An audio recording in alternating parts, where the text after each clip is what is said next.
Well, Grandfather, thank you very much for coming again to the teepee. You know, I have a story for you, though. Oh, Oh, I'd love to tell you a good story. So, there was these, the Cree were on the plains. And, they were very, sometimes it was very harsh, difficult to live. Sometimes the hunting was good and sometimes it was very difficult. But the Cree were enjoying themselves out on the prairies and they were doing very well. There was a lot of food. But then one day there was a young rider, a young warrior rode into the village and he said, "Ho, ho, the Blackfeet, they're just not far away from here. And I saw them hunting." And he came in and gave a warning to the village and everyone, all the warriors got very nervous.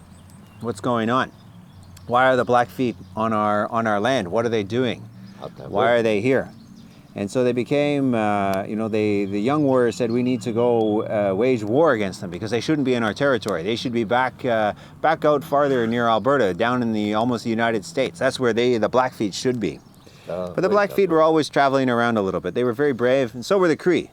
Very warrior-like people, strong warriors. But the elders kind of said, well, hold on, before we go do the war, let us get together and have a discussion about this. Let us talk. Let us not just ride hot-headed into battle. Let us think about what it is we're doing.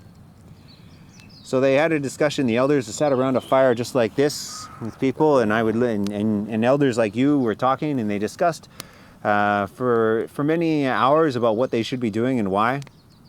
And eventually the young people would say, we want the war because they shouldn't be in our territory and they should respect us. If they're here hunting and taking our food, they should have come to see us because they know this is our lands. That way.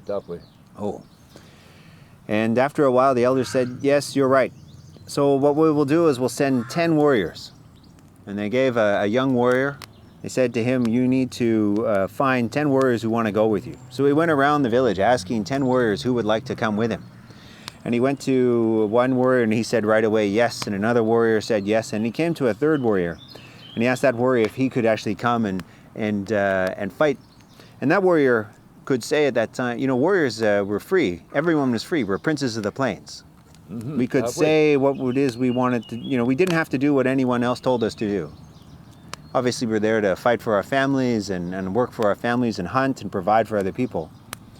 But that warrior there, he had just married and his wife was about to give birth and she was very young and he wanted to make sure that he was around to look after her. He couldn't simply just go off and do anything he wanted. So he said, no, I can't go. I have responsibility here.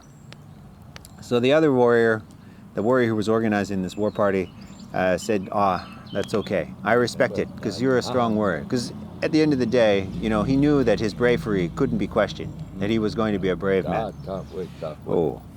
And so eventually, he gathered 10 warriors and they came to the center of the village. And that warrior, the first warrior, started recounting his exploits about some of the battles he had been in. And then the other warriors did the same. And it wasn't about bragging. It was just simply about telling, what it is that they're going to accomplish.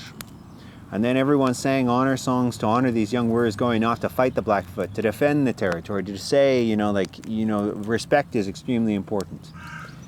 You need to respect, protocol and where you're supposed to be. And if you're coming into someone else's territory, there's certain things that you should be doing.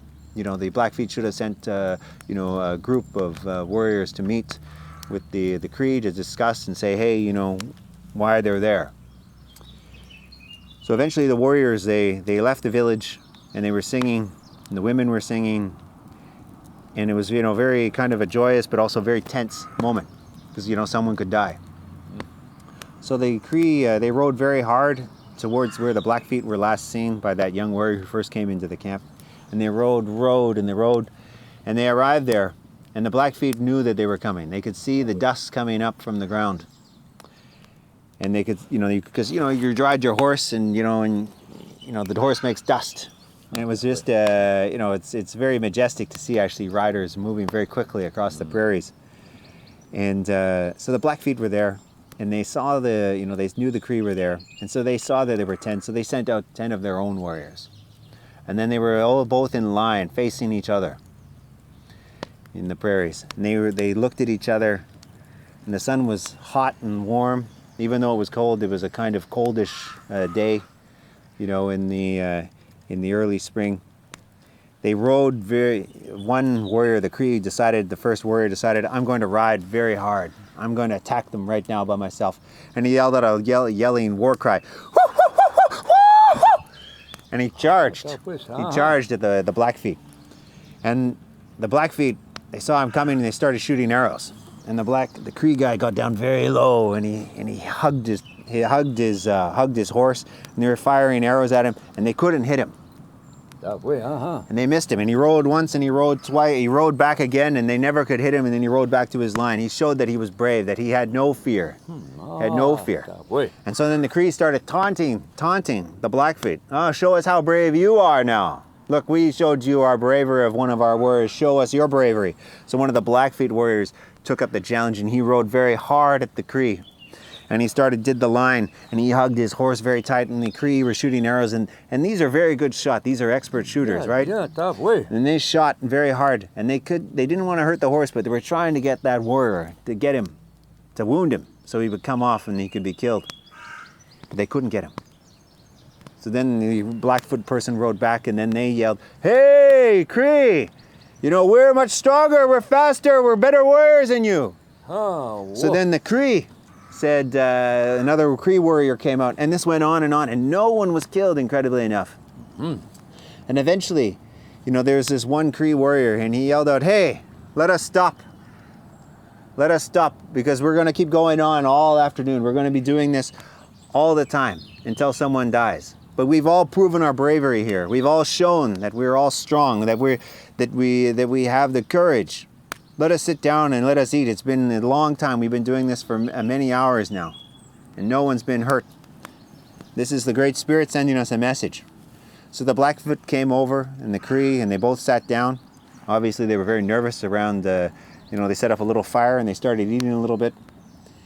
And then they started talking. And what they learned, because as you were telling me before, the Cree could speak some Blackfoot.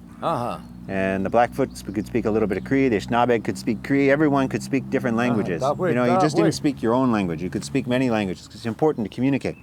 So they learned the Blackfeet were actually starving, because it was very, very dry where they had originally come from, and they were trying to follow the buffalo, and this is where the buffalo had led them. And they wanted to ask, and they asked in a very good way. They said, our women and our children are very hungry, and we would like to be able to, enjoy the buffalo at least for here a little bit, to make sure that we're strong, so that we can face, as the spring comes, that we are able to survive and we can get through this winter, which was very tough for us where we were. And so the Cree sat there and they thought and said, yes, we'll give you permission. You can come and stay here for a little bit in our territory, but then when it's time, you are to go home. And that's the end of the story. Hey. Very good story. Hey. Why you always standing?